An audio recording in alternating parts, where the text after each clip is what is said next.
Yo, what's going on, boys? Welcome back to another episode of the Juicecast. Now, we're finally here. We're finally at UFC Freedom 250. A very exciting card, honestly. I think for me personally, I've been excited about this card for a while. I think for the majority of the MMA fan base, they actually weren't too excited about this card for a while. But now that we're finally here, I've been seeing a lot more comments of people saying, I wasn't that excited originally, but now that we're here, I actually am kind of excited, especially seeing the Octagon actually at the White House, seeing how everything's going to look. It seems like it's going to be pretty cool. And most importantly, if the card sucks, people wouldn't care. The card's actually pretty good, at least in my opinion. So, we'll see how everything goes. Obviously, there's no guarantee the card's actually going to be really good or really exciting. We have to see how it plays out in actuality. But at least on paper, it seems to be a pretty good card. So in this episode of the podcast, we're going to be talking about a lot of different things surrounding the White House card. I'll also talk about another upcoming fight, potential upcoming fight a little bit. So without further ado, let's get into the podcast. So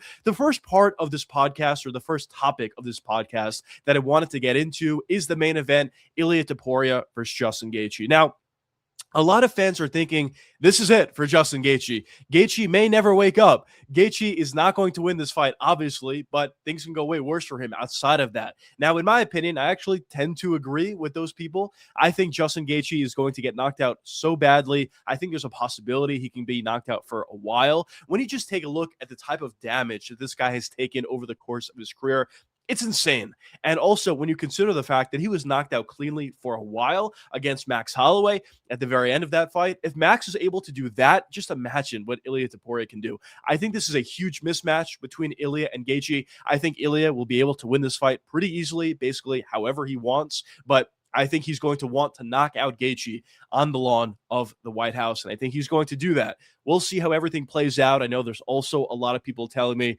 oh, but Justin Gaethje has a real chance. Sean Strickland was able to beat Khamzat Chimaev. I don't understand that argument at all. There's no correlation between both those fights. Just because one big underdog won, it doesn't mean every single subsequent underdog is going to win their fights going forward. It doesn't make any sense. But also, when you take a look at the actual fights themselves, stylistically, they were completely different. Sean Strickland had a real possibility to beat Khamzat, in my opinion. And, admittedly, I personally thought Khamzat was going to win the fight. I thought he would be able to dominate Strickland. But in that same prediction video, I did say the longer the fight goes, the better it's going to get for Strickland. And that's exactly what happened. Once he was able to survive after that first round, he was able to, be a lot more competitive and win 3 of those next 4 rounds. He looked really good, I thought, talking about Strickland. But going into this fight between Justin Gaethje and Ilia Topuria, it's just not the same. I think Gaethje maybe can land a head kick. Topuria has been head kicked in the past, and Gaethje also has been able to head kick Dustin Poirier in the past. He has a good amount of power in that kick. Obviously, everybody does, but especially Gaethje does. So it's possible he can win the fight like that. But honestly, I'm not being hyperbolic. Outside of a lucky head kick, I don't personally see how Justin Gaethje wins this fight. So I don't really understand people saying, Gaethje has a real chance. Strickland beat Khamzat. It doesn't really make much sense to me. There's no real correlation. I personally think this is how the fight is going to play out. I think early in round 1, Ilia is going to go forward. He's not going to take a step back. He's going to force Gaethje into a boxing fight, a close boxing fight. And from there, he's going to land a big shot. Maybe it's an uppercut. Maybe it's an overhand right. Maybe it's a left hook. Whatever that big shot may be, he's going to catch Gaethje cleanly, knock him down, or possibly even knock him out with one given shot. Gaethje's chin is not great. His decision-making is not great. Well, let me go back. His chin traditionally is really good, but as of late, it seems like it's taken a step back. So it's not amazing at this point, I'll put it that way.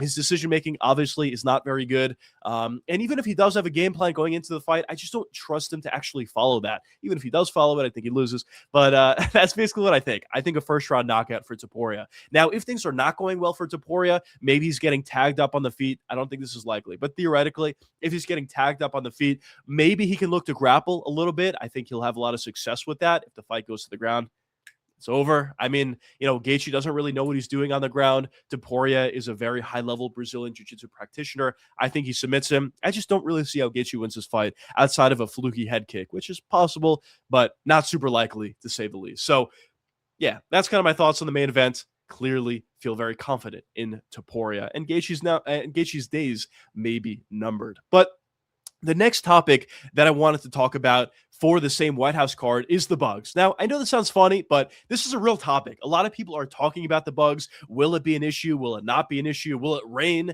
Will that be an issue? Will it not be an issue? I know a little while back, there actually were reports that it was supposed to rain Sunday night, but now I think at this point, the reporting kind of changed and it's supposed to be nice on Sunday. Hopefully it does not rain. Hopefully it stays nice. But regardless of whether or not it rains, the bugs are a real issue. I mean, you're outside, obviously, you're not in a controlled atmosphere. Also, on top of that, when you have that little dome on top of you or whatever it's called, the claw, it's going to have a lot of lights on it, which obviously is going to attract a lot of bugs. So the bugs could be a real issue. Just imagine in a fight, let's say Ciryl Gane versus Alex Pereira. Ciryl Gane gets a bug in his eye. All of a sudden, Alex takes advantage of that and lands a clean left hook, or maybe a high kick, or even in any of the fights, to be honest. Maybe Michael Chandler gets a bug in his eye, Hoofy lands a big right hand or a big spinning wheel kick, whatever it may be. If you're, dealing with something that kind of takes your focus away, even for a split second, that's where you're able to get knocked out. Those are the shots you're not going to see coming, and those are the opportunities that fighter's opponent can really take advantage of. So I actually do think it's going to be a factor,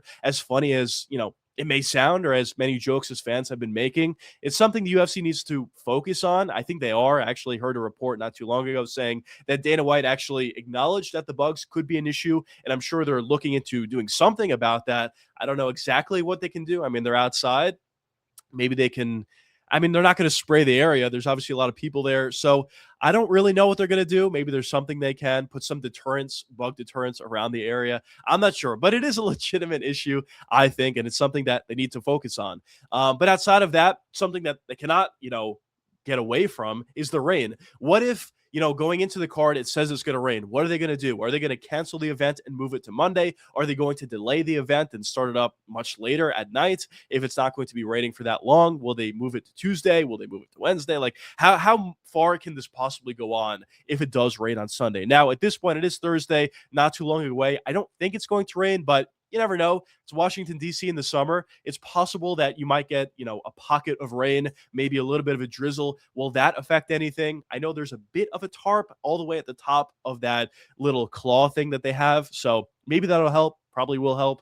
But, these are real questions. What's going to happen? There's a lot of uncertainties. Whenever you're fighting in a non-controlled sort of climate, I guess, there's always going to be uncertainties when you're playing any sort of sport. Basketball, it would be, a bit of an issue. Football, I guess, is okay. But hockey, obviously, would be a bit of an issue. And most importantly, MMA definitely would be a bit of an issue. If you don't see something coming your way for a split second, you're going to get knocked out. There's a lot of elements that the UFC just can't really control. It's a legitimate question. Now, as I said before, I'm very optimistic about this card. I think it's very cool to see how everything's playing out personally. Maybe people don't agree with me. I don't know. I think the card itself should be pretty good. It looks pretty good. But at the same time, I'm willing to admit that there are a lot of uncertainties to this sort of arena or this sort of venue. And there is a possibility that, bad things can come out of this. I hope not. But at the very least, there is a possibility. So we'll see how the White House card turns out. I am excited about the main event. Obviously, I'm excited about the entirety of the card. If I had to pick my favorite fight on the UFC's White House card, I probably would have to say the first fight of the night, Diego Lopez versus Steve Garcia. I think entertainment factor wise, that's going to be the most entertaining fight. I think the most interesting fight is probably going to be the co-main event, Alex Pereira versus Ciryl Gane. That's the closest fight in the card by far.